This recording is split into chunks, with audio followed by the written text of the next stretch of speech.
Paalam naman ako, pwede ko naman daw tingnan.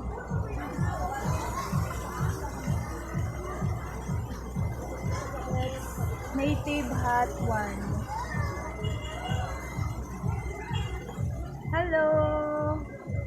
For family, oh. Saan kasi tayo dito? Estado family. Pwedeng pwede.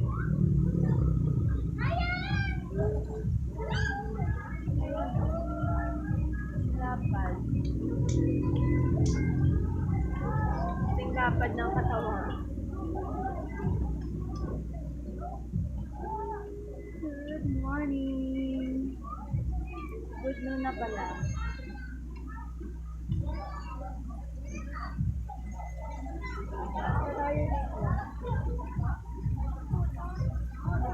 Kailangan makabenta tayo para may budget. Ang budget kasi namin ngayon ay para lang sa amin ni Mama. 500 lang ang pera ko eh. 500 pesos. Tig 120 ang entrance fee. 40. Tapos nag-almusal kami ng lomi. Tig 60. 150. Diba si Mama natin ako? Magla-lunch kami mamaya. Carry naman ang budget. May 1,000 pesos. Home sweet home.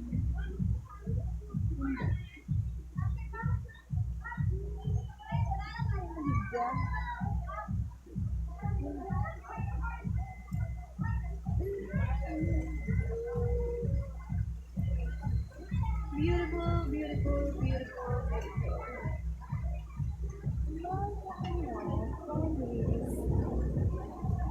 Pwede dito ang buong pamilya. Buong estado family at ang aking family sa Bicol, ang Bertes family. Pupunta kayo dito. Ayan, dito tayo. At dito na natin. 4-5 itong ano. Alam ko itong family ng 4-5. Ano ako? 1, 2, 3, 4, 5. Tapos mag-additional per head, 300 pesos. Ang 4-5, good for 10 person. Tapos, ang sobra doon, magdadagdag ng 300 ata per person. So, parang ganun. Kaya ito, ganda. Maling-maling.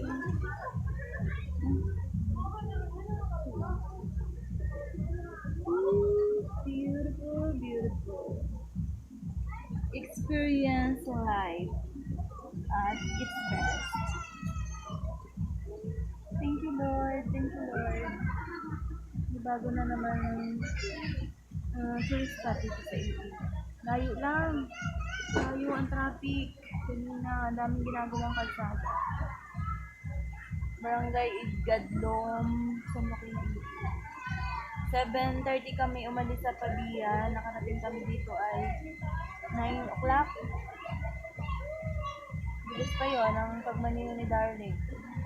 Kasi mamimihit sila. Late na sila. Oh, yan.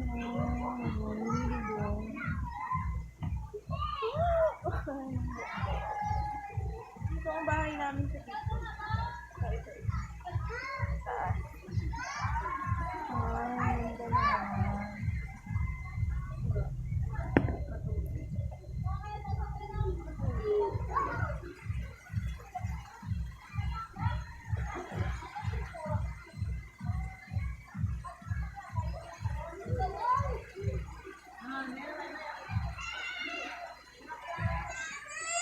Ay, ang pamasahe dito kung magko-commute ka din. Wala pa ata 100 pesos. Tatas. Ito kasi may service kami. Pagas lang si Darling 600 pesos. Kasi nagmura ang gas dito. Sana doon sa upang. Okay.